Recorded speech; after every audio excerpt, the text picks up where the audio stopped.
Now, ladies and gentlemen, please do welcome the newlyweds themselves, Mr. Mark Anthony Castro and Mrs. Giovanni Bayon Castro.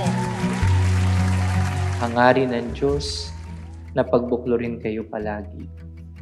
At mula doon, mauunawaan nyo ang tunay na kahulugan ng pag-ibig. Para sa anak ko na panganay, wish-wishes lang sa inyong kasal. Wow! Dahil pang Sa asawa mo, wala kaming tutol, dahil may gusto kayo sa isa't isa, gabayan na ako ng Panginoon. Amen. Sid, salamat nga ni Ami karon tungod sa imo. Nalipay mi nga mao ni atong abutan nga ri. Salamat kayo nga nagtinarong ka sa mua. Lord, you searched me, you know me. You know? Know when I sit and when I rise. Know when I... Mahirap magtagalog ang mga Bisaya. Bisaya din siya, yes, yes. Masbate man, family friend din kasi parang pinagtagpulang kami bigla.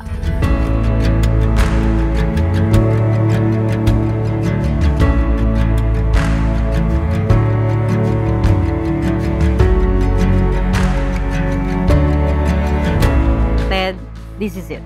It may not easy path for us, but thank God. He leads us for this moment. Marami na tayong pinagdaanan, but we still holding each other.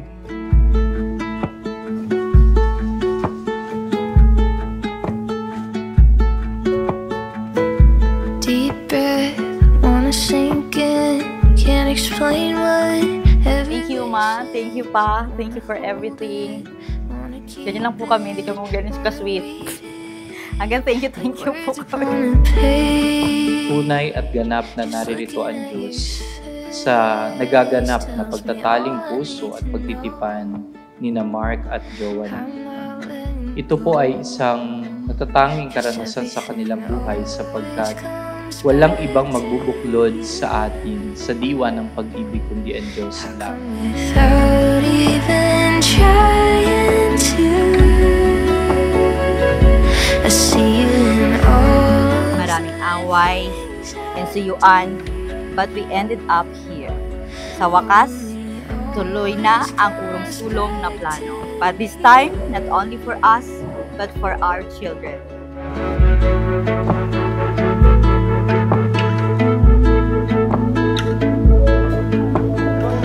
Guys, salamat sa pagpunta, sa pag-leave nyo sa trabaho, sa pag-bili nyo ng mga ticket nyo papunta dito. Salamat sa lahat.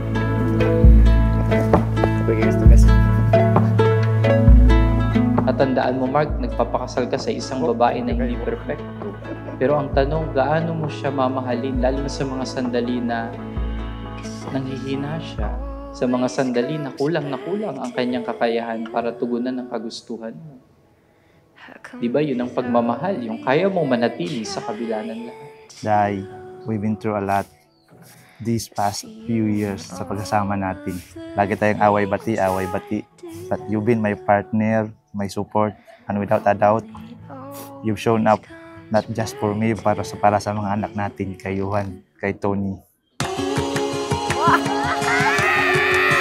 Talaga ba? So, Giovanni, you're the prettiest today. I'm so happy kasi alam kong dream mo to. Mula sa pre-na, pati dito, i-enjoy mo lang yung moment. Saglit lang yan, pero maiisip mo, pag binabalikan mo, matutuwa ka na, matatawa ka na lang. So happy. Isa ako sa masaya. Yung sinabi mo sa akin na, eto na yun. There's something special in the air.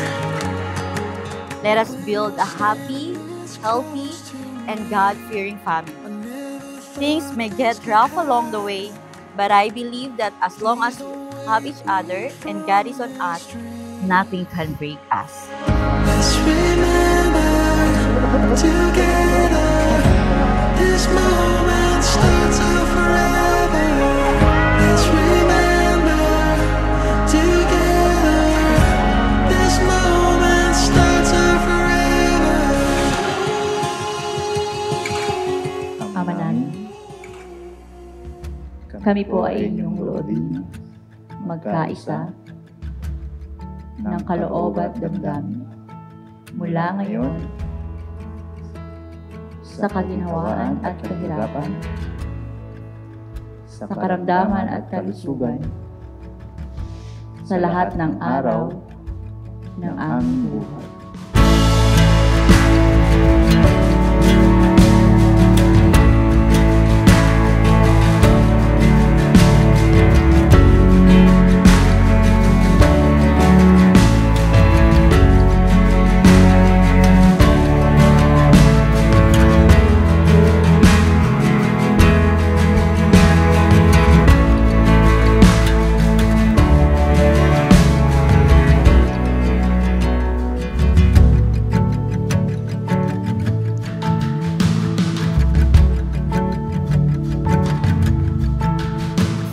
Us feel like a real family. And I always be thankful sa paglalakad mo sa akin sa lahat. Hindi ka bumitaw simula pa lang noon. You will now kiss the bride.